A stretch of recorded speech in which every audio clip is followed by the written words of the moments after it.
My daughter died on September 11th, and she was in Tower 2 of the World Trade Center. She was drop-dead gorgeous. She had incredible blue eyes, and she was 4 months pregnant. Several floors were taken out, and there's more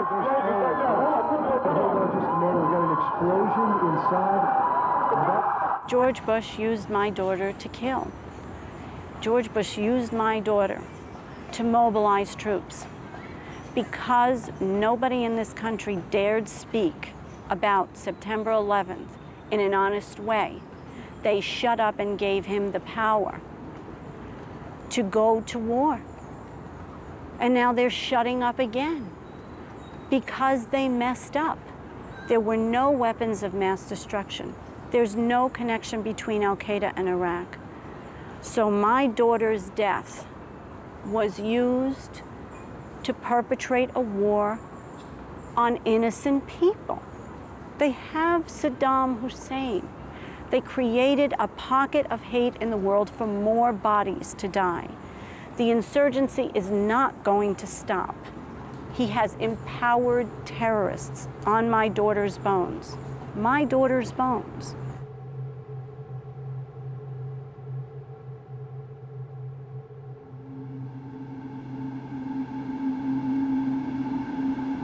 It's an illegal war in Iraq, and killing innocent people for an illegal war. You know, I joined to defend my country. We don't want anyone else being put through this nightmare like we have. I'm a traitor if I criticize my country? Give me a break. I'm a patriot for criticizing my country. I don't want one bomb dropped. I don't want one civilian hurt as I was hurt in her name.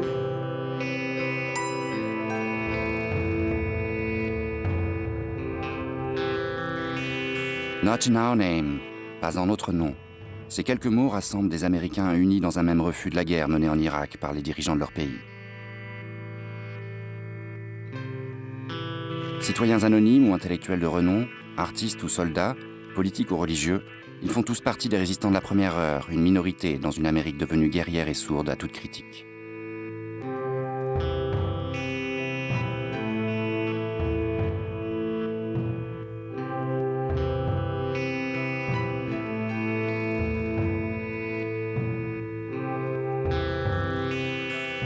Trois ans après le début des combats, leur voix commence à se faire entendre, celle d'une Amérique qui se réveille à peine de l'anesthésie provoquée par le choc du 11 septembre.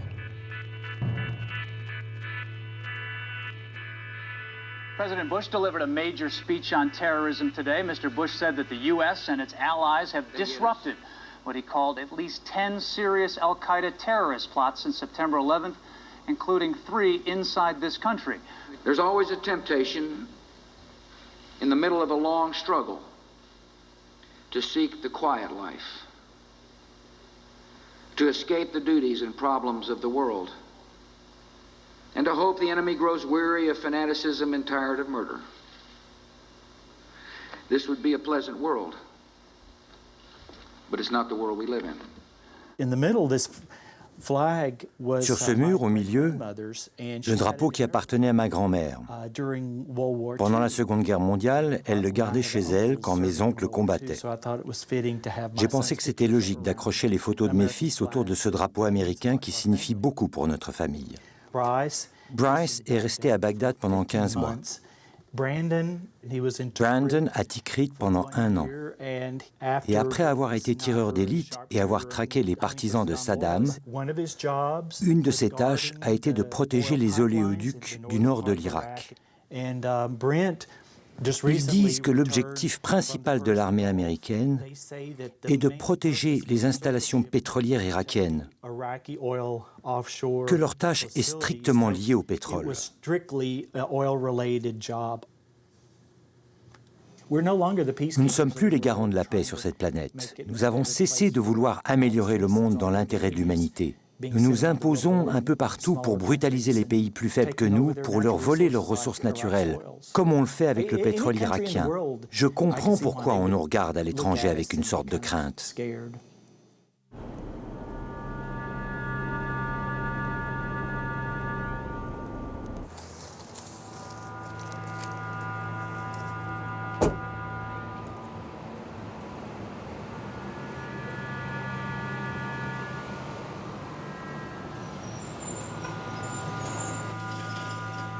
Today is number 193, so soon I'll be having my 200th protest here in downtown Richmond at the federal courthouse.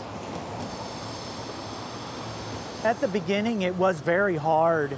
Virginia is a very conservative state, and I couldn't count how many times people shot me the finger and yelled at me and cussed at me, shook their fist at me.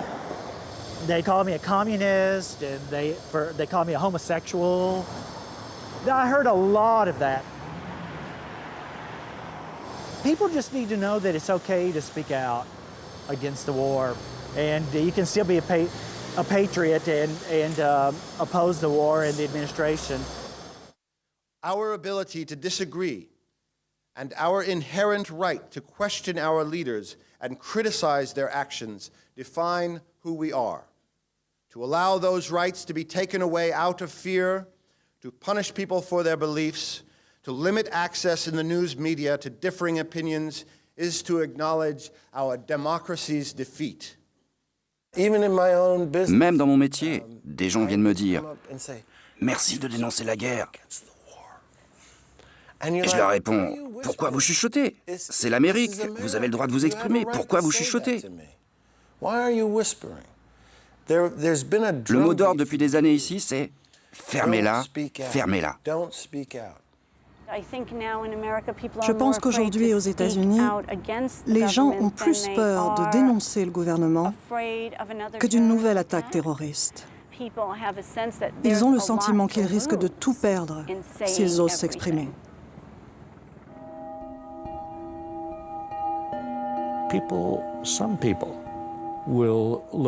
Il y a des gens qui vont vous considérer comme non-patriotes. Les collègues au travail, le voisinage. C'est donc cette intimidation, cette pression sociale qui empêche souvent les gens de s'exprimer. Tant qu'ils n'écouteront que le gouvernement, tant qu'ils n'entendront pas d'autres voix différentes, tant qu'ils n'accéderont pas à d'autres sources d'informations, ils soutiendront tout ce que fait le gouvernement, parce que les Américains grandissent avec l'idée qu'ils vivent dans le meilleur pays au monde.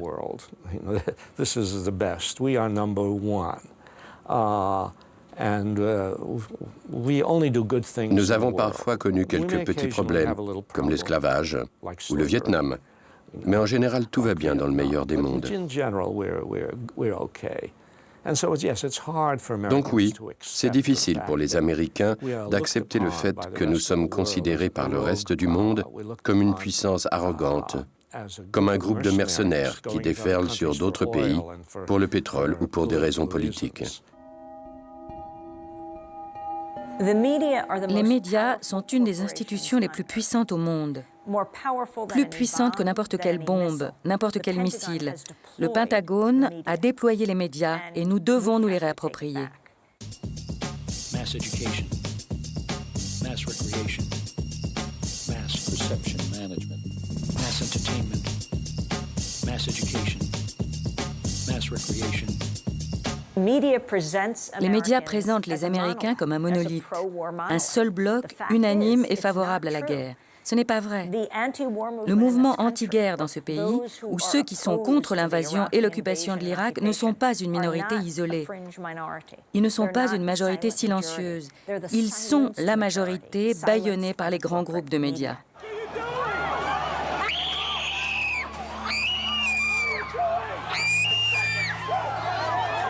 It seemed to you, along with the anti-war protesters, there are simply people who seem to be seizing on an opportunity just to come out into the streets and simply maybe cause trouble?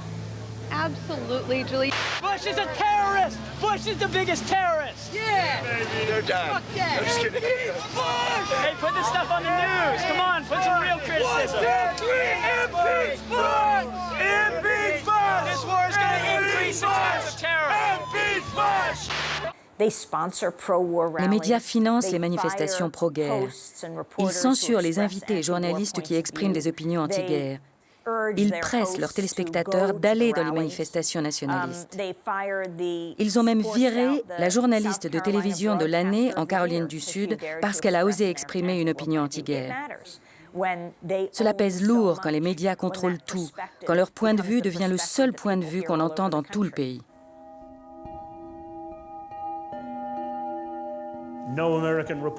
Aucun reporter américain n'est resté à Bagdad pendant la guerre du Golfe. Aucun reporter américain n'est resté à Bagdad pendant la guerre d'Irak. Qu'est-ce que cela signifie?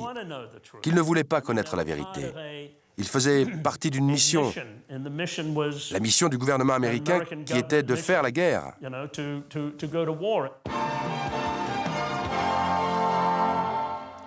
It's often been said, if you don't have anything nice to say it on Iraqi state television. Well, that old chestnut was proven yet again this morning when veteran war correspondent Peter Arnett was relieved of his duties as a correspondent for NBC and MSNBC in the wake of comments he made during a weekend interview he gave on Iraqi state TV. The first war plan has failed because of Iraqi resistance. Now they're trying to write another war plan. Now NBC Au départ, la NBC m'a entièrement soutenu. Ils ont publié un communiqué disant « Arnett a tout à fait le droit de dire cela. Il n'a rien dit que nous réfuterions. Rien à redire. » Mais les réactions ensuite, en particulier celles de Fox News et des radios de droite, ont été si dramatiques. Elles ont fait de tels remous que 24 heures plus tard, la NBC m'a dit « Vous ne pouvez plus exercer pour nous. » Matt, I want to begin by apologizing to the Today Show. I want to apologize to NBC, MSNBC, and National Geographic Explorer. And I want to apologize to the American people for clearly making a misjudgment over the weekend by giving an interview to Iraqi television. So good luck to you, Peter. Thank you, Matt. And now let's turn. It's a difficult situation. I've known Peter for a very, very long time. It's tough. Les Américains soumis à une masse considérable de désinformation, de mensonges, de manipulations venant du gouvernement Bush n'ont pas pu entendre des sources d'informations alternatives. Ils ont donc été une majorité écrasante en faveur de la guerre. Ce qui s'est passé à partir de là, c'est que de plus en plus d'informations ont réussi à percer malgré tout, une à une, en jetant le doute sur les affirmations du gouvernement Bush.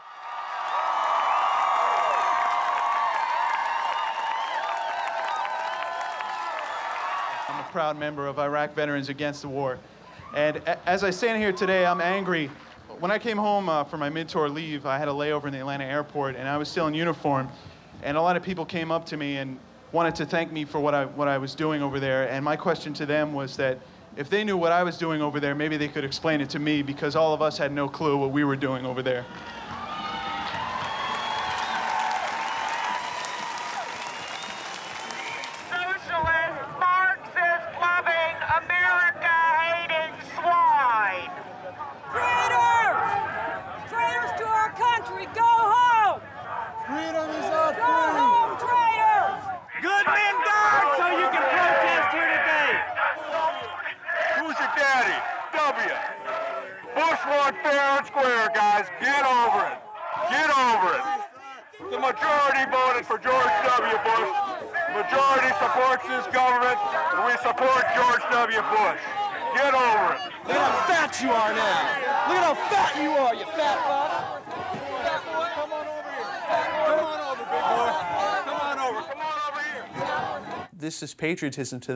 C'est ça le patriotisme pour eux. C'est ça être américain. S'enrouler dans le drapeau, se boucher les oreilles, ne pas vouloir entendre ou savoir ce qui se passe réellement là-bas. Ça a toujours été comme ça dans ce pays. Vous avez des gens qui disent « Nous allons envahir l'Irak ou l'Afghanistan ». Non, ce n'est pas nous qui faisons le job.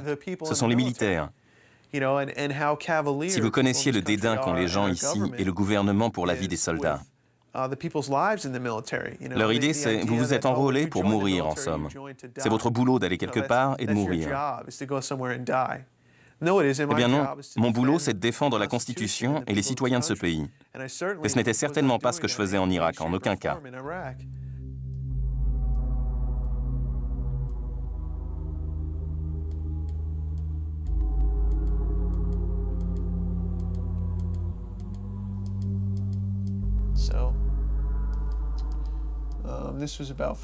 C'était 4 ou 5 jours avant que je quitte l'Irak.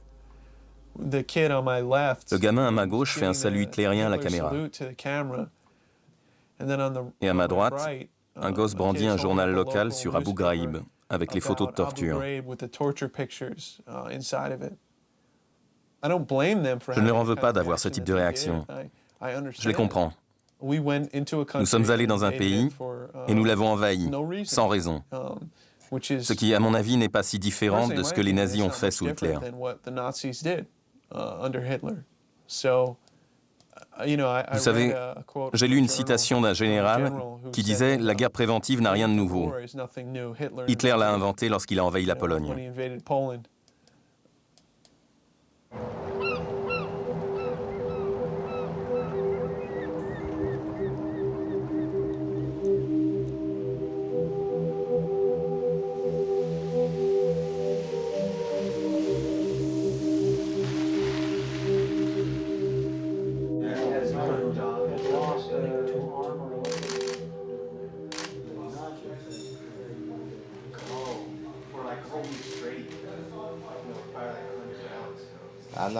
Je n'ai pas le droit de parler de ce que j'ai vu en Irak.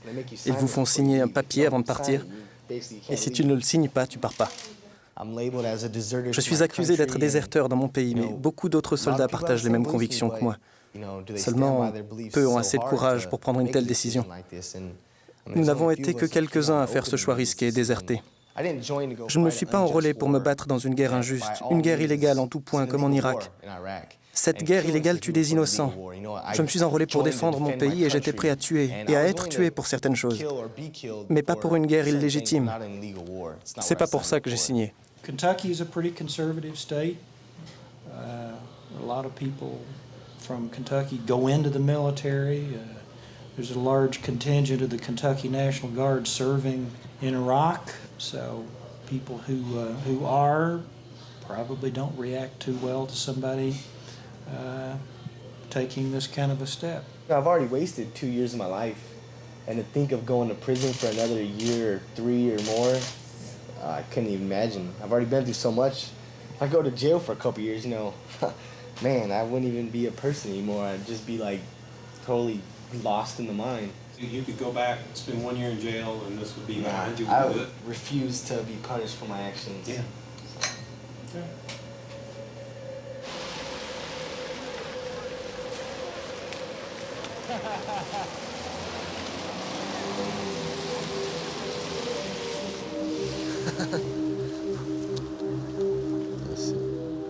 That's you? Yeah, right there. There's my military ID.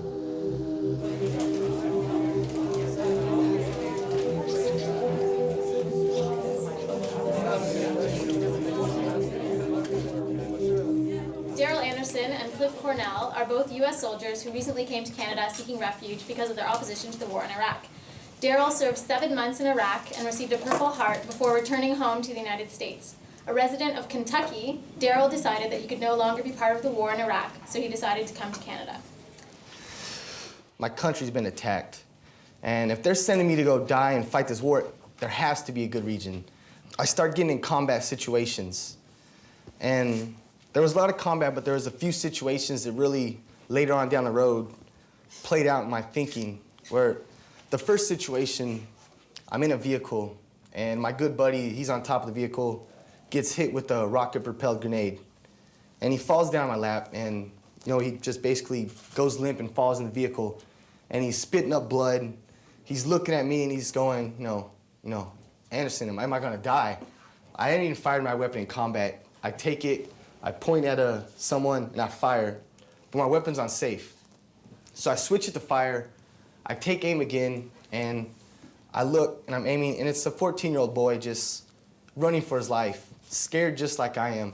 But because of the procedures that the military's put me in, I'm supposed to kill this kid. Je crois que c'est mon droit en tant qu'être humain de choisir de ne pas tuer des innocents, peu importe ce que j'ai signé. Quand je suis revenu aux États-Unis et que j'ai commencé à réfléchir sur ce qui s'était passé, personne n'a pu me donner de réponse. Il n'y avait pas d'armes de destruction massive. Alors ils ont dit, nous allons apporter la démocratie.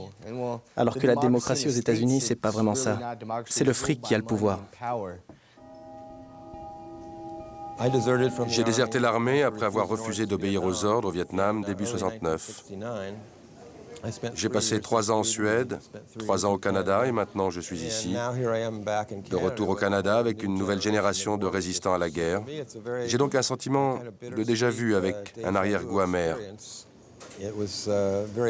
C'était tout naturel pour moi de me tourner vers cette nouvelle génération de résistants à la guerre et d'essayer de leur donner un coup de main avec l'expérience que j'avais.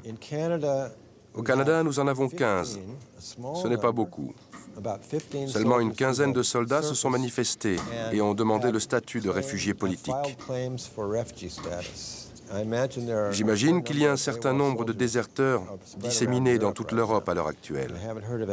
Je n'ai pas encore entendu qu'un seul d'entre eux ait demandé le statut de réfugié politique, en France, en Allemagne ou dans d'autres pays, mais cela pourrait se produire. Si c'était le cas, j'espère que ces pays, au lieu de leur opposer le fait que ces soldats s'étaient engagés, réaliseront leurs responsabilités au regard du droit international, que c'est une guerre illégale à laquelle ces pays se sont opposés, que ces jeunes hommes et femmes ont eu le cran de dire non à une guerre illégitime et qu'ils méritent donc un refuge, au moins temporaire, dans ces pays.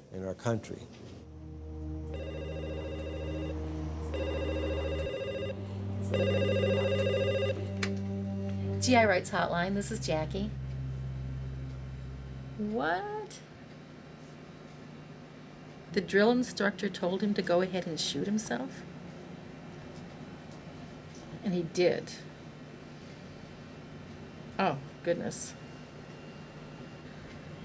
He witnessed a suicide. Oh, dear. Oh, I'm so sorry to hear that. Les recruteurs leur parlent de tout sauf de la guerre et de la réalité de la guerre. Alors beaucoup de jeunes sont complètement choqués et traumatisés quand ils se rendent compte de ce qu'est réellement la guerre. Et souvent, ils pensent qu'il n'y a pas de moyen de s'en sortir, juste parce qu'ils n'ont pas entendu parler de notre mouvement d'aide aux soldats. Souvent, ils se sont juste confiés à un aumônier militaire qui se contente de leur dire « accrochez-vous » ou bien à leur commandant qui ne les informe même pas de l'existence d'un statut d'objection de conscience. Alors ils ont l'impression d'être perdus et ils finissent par déserter. If his ID is run through the National Crime Computer, that felony warrant will show up. If that happens, he will be taken directly to jail. So being, extraordinarily careful during that time period is important. The military can't enter your home without your permission. So we do have those kinds of rights still. He can contact an organization called Iraqi Veterans Against the War. You're real welcome. Okay, you take care. Okay, bye now. He saw a young man who wanted to get out and tried every way he could get out. He couldn't get out, so the guy jumped in front of his platoon and killed himself. He saw another young man who said he wanted to get out, and the sergeant said, well, just shoot yourself then. And he shot himself in the leg. Unbelievable. I mean, it's just so unbelievable what we hear. But he's home right now, so maybe he'll stay there. And I take a break.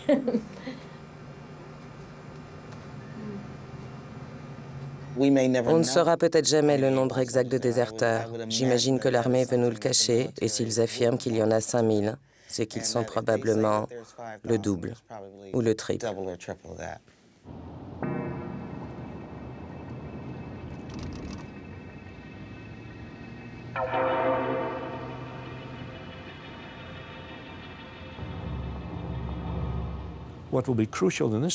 Dans cette histoire, le moment décisif, ce sera quand de plus en plus de soldats refuseront de finir leur contrat ou de retourner en Irak, quand de plus en plus de jeunes refuseront de s'enrôler, et quand les familles seront de plus en plus furieuses et marcheront par centaines de milliers dans les rues de Washington pour exiger la fin de la guerre.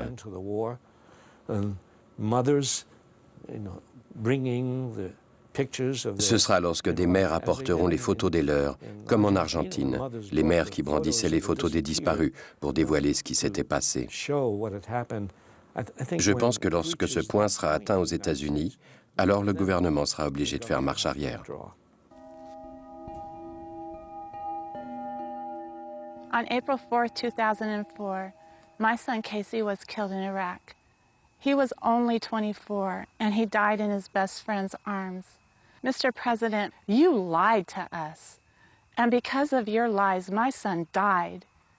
You said he died for a noble cause. What cause? Mr. President, I want to tell you face to face how much this hurts. I love my country, but how many more of our loved ones need to die in this senseless war? How many more soldiers have to die before we say enough? I know you can't bring Casey back, but it's time to admit mistakes and bring our troops home now.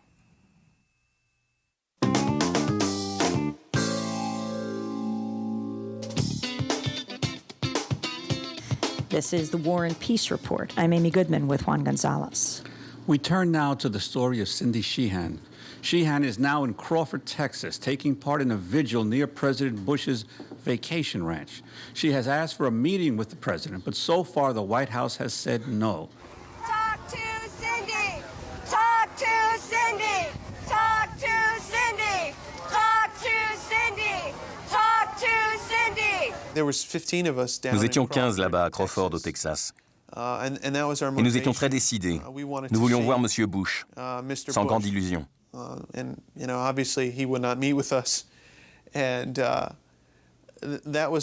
Notre principale motivation était de lui raconter ce que nous avions traversé, de lui dire combien c'était dur pour nous, et que nous voulions que personne d'autre ne soit plongé dans ce cauchemar. These are the names of our troops who have died since Camp Casey opened on August 6, 2005. Raheem J. Jeffcoat, age 25, died August 6, 2005.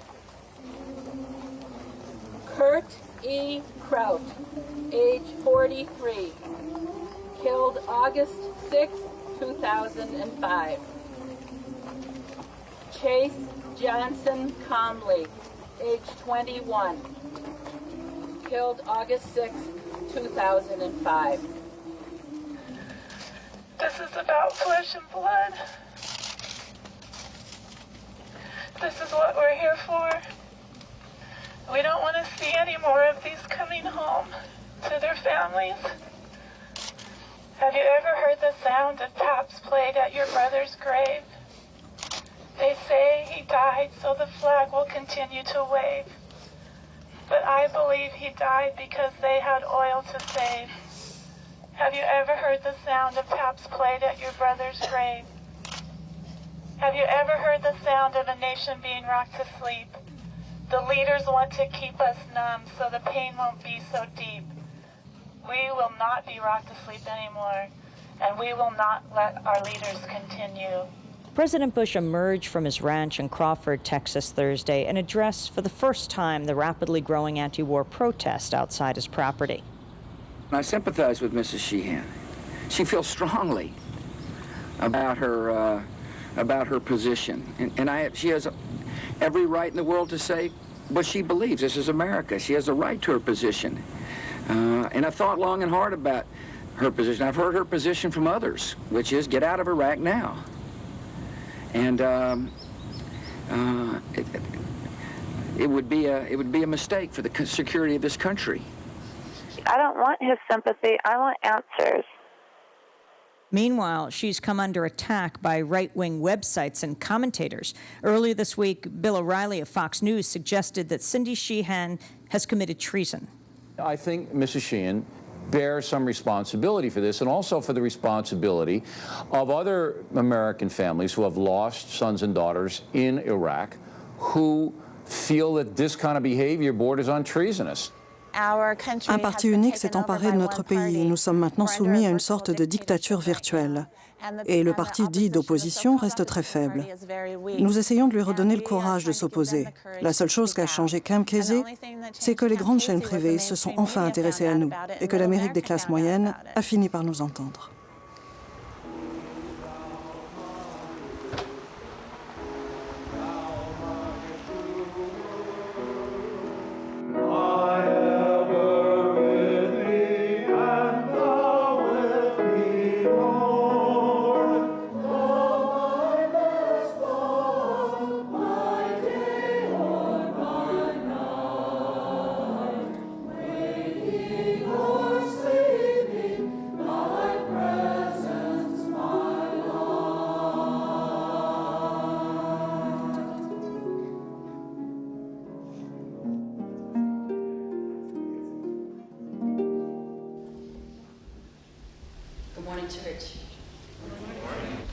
As we begin this time of communal prayer, I'd like us just to begin with a moment of silence, remembering the over 2,000 American soldiers who have been killed up to this week in Iraq.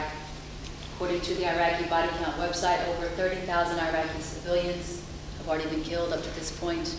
And so we mourn with all of those whose families have been touched by this war in ways that can never be repaired.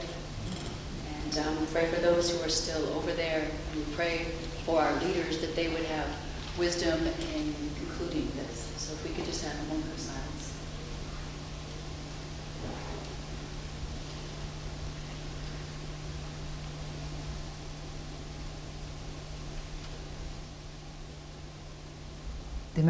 Le gouvernement américain agit soi-disant au nom de Dieu. Mais de quel Dieu parle-t-il? Pour moi, Dieu est un absolu d'amour, de justice et de liberté, et en aucun cas d'oppression, de haine ou de peur. C'est pourtant ce qu'il répand au nom de Dieu. Et mon argent, mon nom, sont utilisés pour financer et orchestrer ces injustices. J'en ai la nausée. Je ne peux pas me contenter de tourner le dos et de me taire.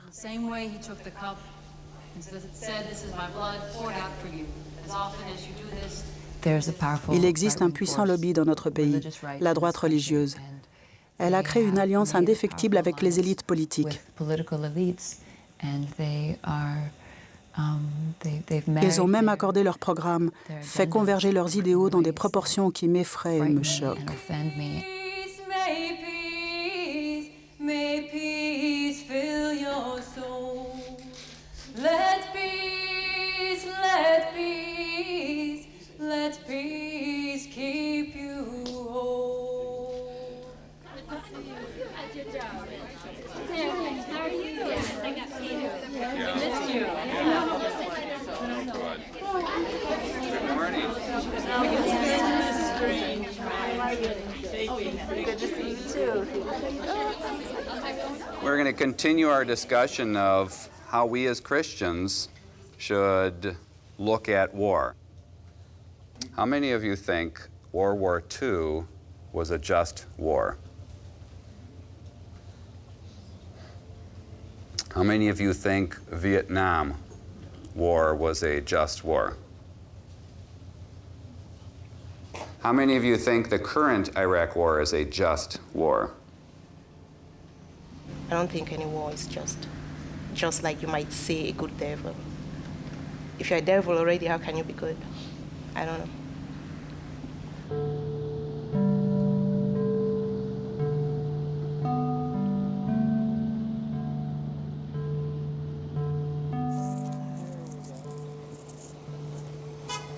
On for peace, bring troops home. Thank you. On for peace, bring troops home. Just wanted to say thank you.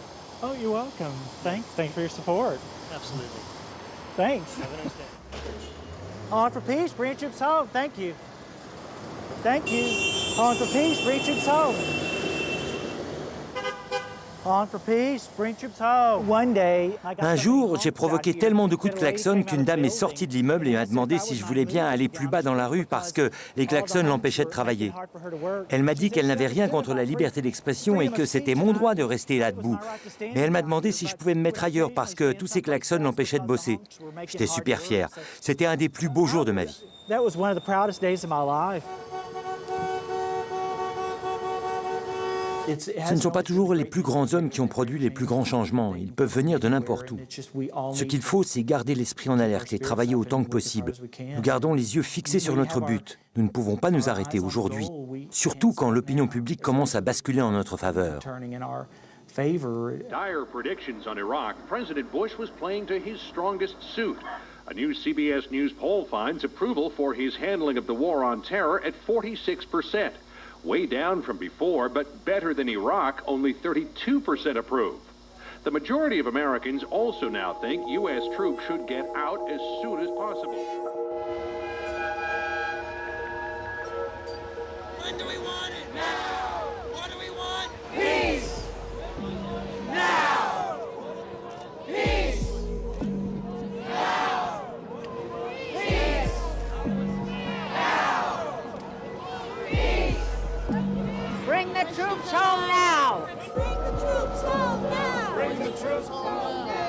Bring the troops home now! Bring the troops home now! Bring the troops home now! Bring the troops home now! Bring the troops home now! Bring the troops home now! Bring the troops home now! Bring the troops home now! Bring the troops home now! It harkens back to something I heard an admiral say in Vietnam. He was asked, how do we get the troops out? And he said, by boat. So now we can get them out by boat, by plane. Us moms can drive our minivans over there and pick the kids up. It's very simple. And I've had generals tell me that can be accomplished in 2 months. You know, and then you know what's going to happen when our military is out of Iraq? The insurgency is going to stop.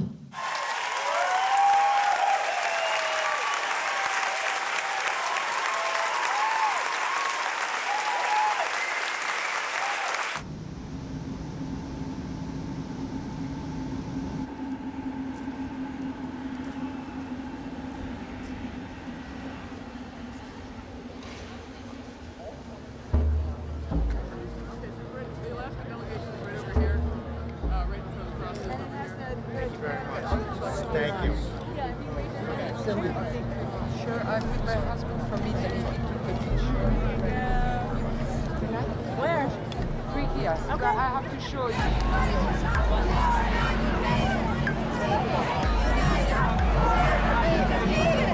People, united! We'll never be defeated! People,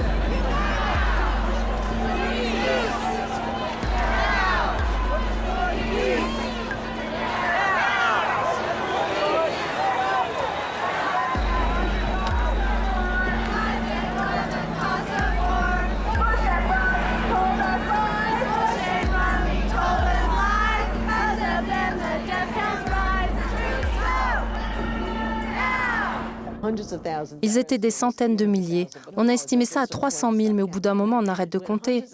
Lorsque des centaines de milliers de personnes défilent devant la Maison-Blanche, ceux qui frappent, c'est cette foule furieuse et tous ces gens fiers de pouvoir se planter devant la Maison-Blanche pour crier « On n'est pas d'accord ». Ils n'attendaient que ça, occuper ce lieu symbolique.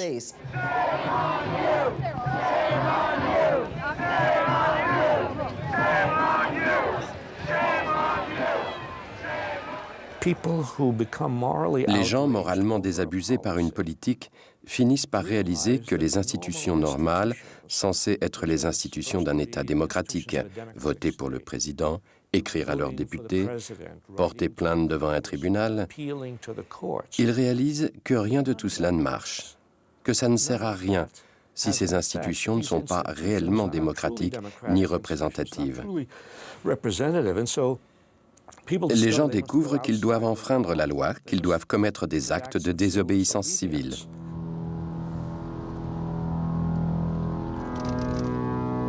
Hi, I'm on my way to be arrested, so I probably won't be able to talk to you for a few hours.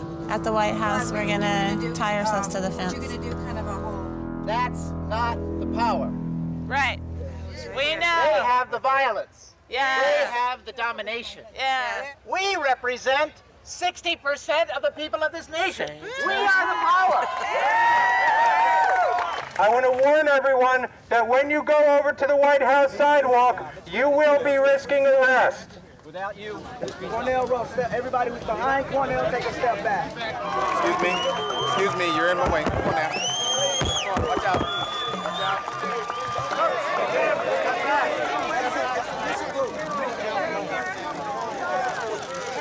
Tell the truth about how many civilians have been slaughtered! Innocent civilians slaughtered! Why? For lies! For oil! For greed! For Halliburton! How long? If you want to get arrested, stay on the sidewalk. Y'all need to move back. Y'all need to move back. The whole world is watching! The Bush administration has turned us into the greatest hypocrisy the world has ever seen! Worst president ever! Worst president ever! Worst president ever! they're all getting arrested. It's supercharged here, brother. I wish you were here. This is happening. Patriots! Patriots! Patriots! Mr. Bush, face your people. Stop the arrest of innocent American civilians. Unbelievable. Women, children, have you no shame, Mr. Bush? Have you no shame?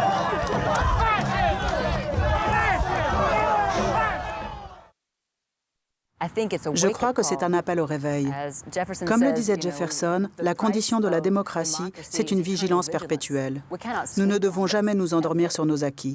Nous ne pouvons pas nous contenter de tourner le dos et d'attendre que quelqu'un d'autre s'en charge. Nous ne pouvons pas nous reposer en espérant que quelqu'un fasse tout le boulot. C'est notre tâche. Nous avons considéré que tout allait de soi, que ça allait rester tel quel. C'est faux.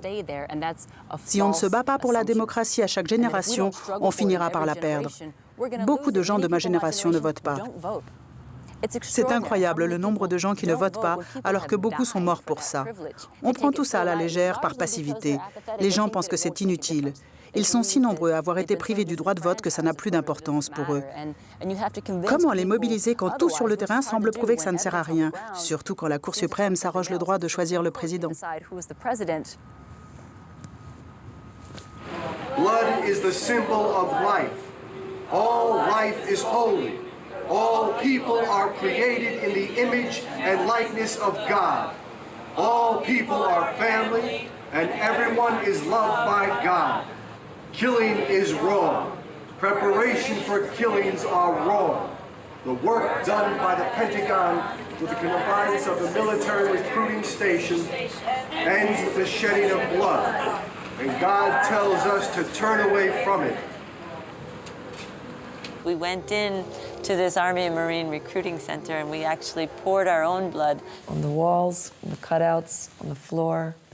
And in my case, I stepped outside the door and poured it on the sidewalk in front of the door. This is our blood, and we've poured it to show the blood of the innocent and the blood that is life-giving, the blood that is sacred.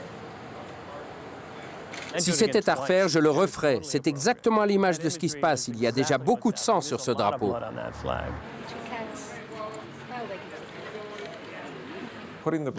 Répandre du sang sur le drapeau, c'est rendre le sang plus visible. Selon moi, les États-Unis sont les premiers terroristes au monde. Nous avons envahi des pays les uns après les autres. Nous avons renversé des gouvernements étrangers. Nous avons bombardé d'autres nations. The St. Patrick's Four carried out their action March 2003 when they entered a recruiting center in suburban Ithaca. This was the first federal conspiracy case against anti-war activists since the Vietnam War.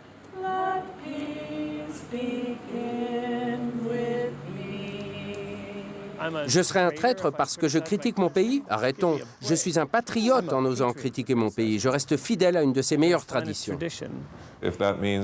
Si être activiste implique d'aller en prison, comme c'est souvent le cas pour les pacifistes, alors je suis prêt à payer ce prix. Et tous mes amis le sont aussi.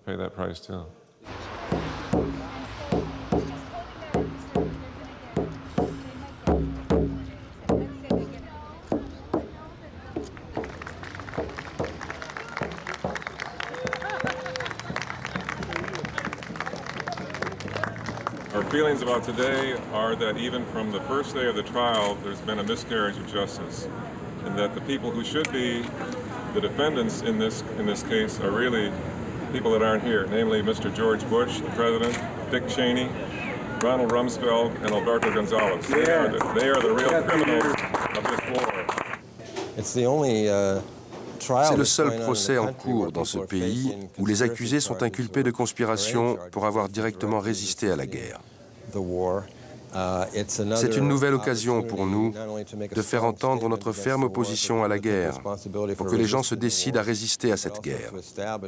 C'est aussi une occasion de rappeler que nous avons le droit, et même la responsabilité au regard du droit international, de résister aux actions criminelles de notre gouvernement. C'est ce que les 4 de Saint-Patrick font, tout comme les jeunes résistants à la guerre passés au Canada, ceux qui ont déserté ou encore qui ont été jetés en prison pour avoir refusé de retourner se battre en Irak.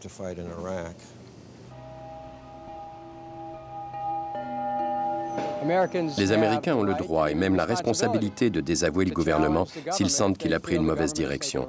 C'est un droit inscrit dans le premier amendement de notre Constitution, le droit à la liberté d'expression, un droit inaliénable, non seulement ici, mais aussi en France et dans de nombreux autres pays. Nous devons donc nous mobiliser pour les fondements de notre Constitution, protéger notre droit à la contestation, notre droit à mettre en doute le gouvernement, aussi bien ici qu'à l'étranger.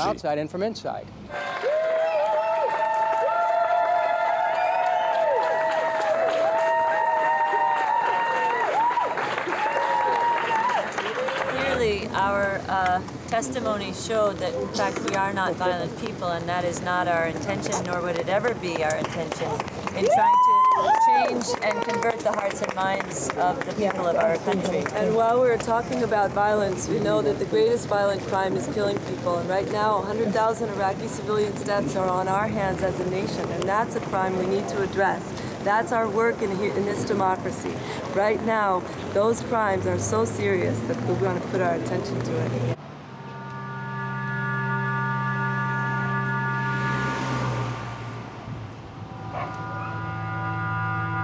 Is it a high crime to engage in a conspiracy to deceive and mislead the United States Congress and the American people about the basis for taking a nation into war? Yes. Is it a high crime? Is it a high crime to manipulate intelligence so as to allege falsely a national security threat posed to the United States as a means of trying to justify a war against another nation based on preemptive purposes? Yes. Is it a high crime to commit a felony via the submission of an official report to the United States Congress falsifying the reasons for launching military action? Yes. And if the President of the United States has committed felonies, he should be held accountable. It is time to demand our country back. Thank you.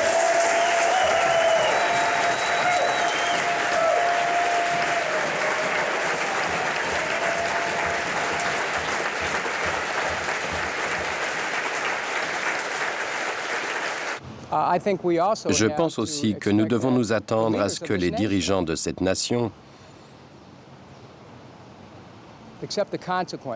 payent les conséquences de leurs décisions inconsidérées et peut-être même illégales, celles d'attaquer une nation qui ne nous avait rien fait. Aux États-Unis, il existe dans notre droit national un texte pénal qui peut engager la responsabilité d'un gouvernement en cas de crime de guerre. Les violations de la Convention de Genève qui ont eu lieu en Irak, en Afghanistan, à Guantanamo, pourraient engager la responsabilité du gouvernement. Il faudrait un procureur courageux et extrêmement scrupuleux, un procureur fédéral pour mener de telles poursuites.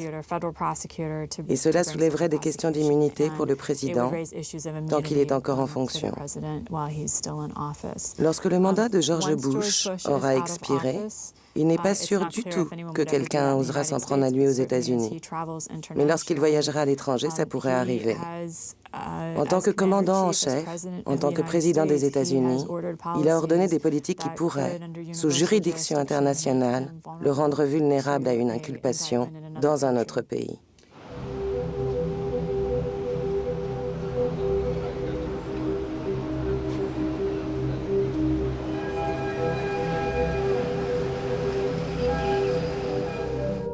The Bush administration has been following a course which can only now be described as a series of crimes against humanity. And the destruction of life abroad is accompanied by the destruction of our liberties at home. We are in danger. And so precisely at that time in history, when people most need their freedom of speech, when constitutional rights are most required, exactly at that point are they crippled and destroyed, as is happening now with this administration, with its Patriot Act.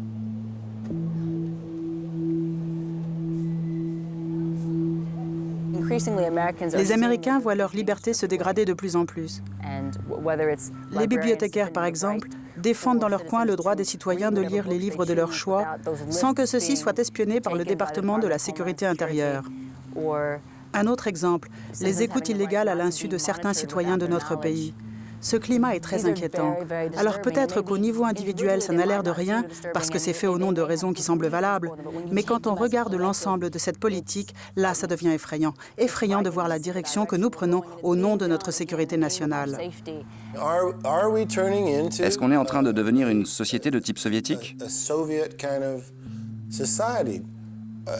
On me dit que Guantanamo, c'est pas le goulag. Eh bien, expliquez-moi la différence entre les deux.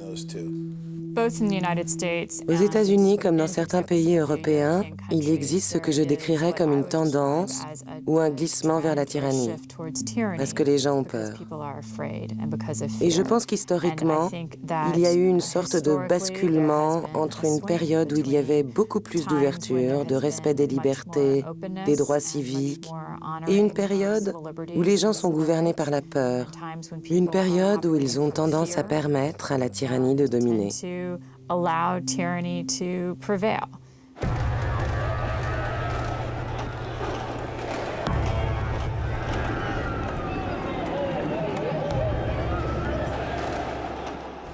Peace be unto you all. We must be willing to look the new Israel, that is the United States of America, and its leader, Uncle Sam, in the eyes and say, Sam. I got confused for a minute. Sam, you're wrong. We are in one of the darkest moments in American history. That the occupant of the house that is not too far from here has engaged in abuse of democratic freedom and abuse by those who surround him in invoking the name of God in what I believe are abiblical and unrighteous aims. And I would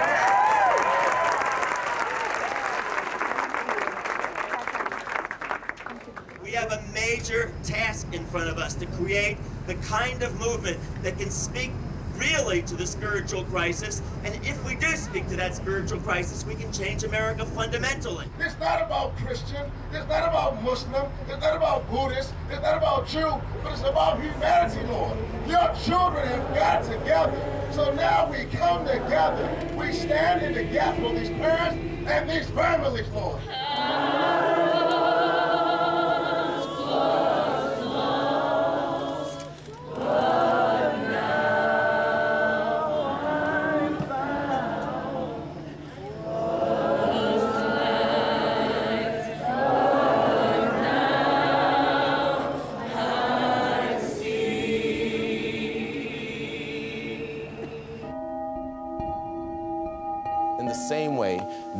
De la même façon que certains dirigeants communistes ont donné une mauvaise image du communisme, nous sommes en train de voir un dirigeant démocratique donner une mauvaise image de la démocratie. Le problème, c'est qu'on se trompe sur la vraie nature du pouvoir. Nous ne réalisons pas que dans une vraie démocratie, si on a le pouvoir de mettre un élu dans une position de pouvoir, on est plus puissant que cet élu.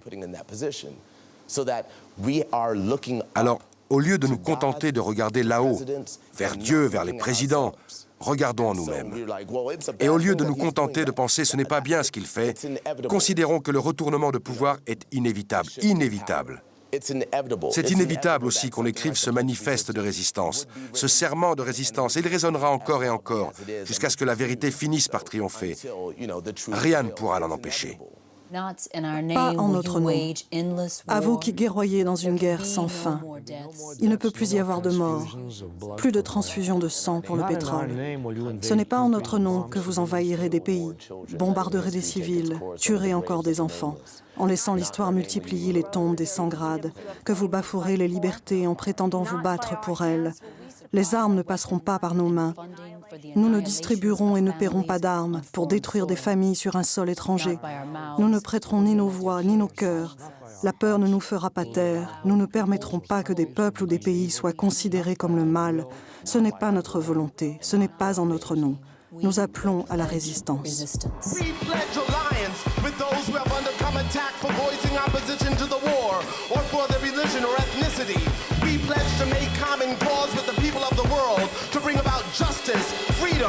and peace.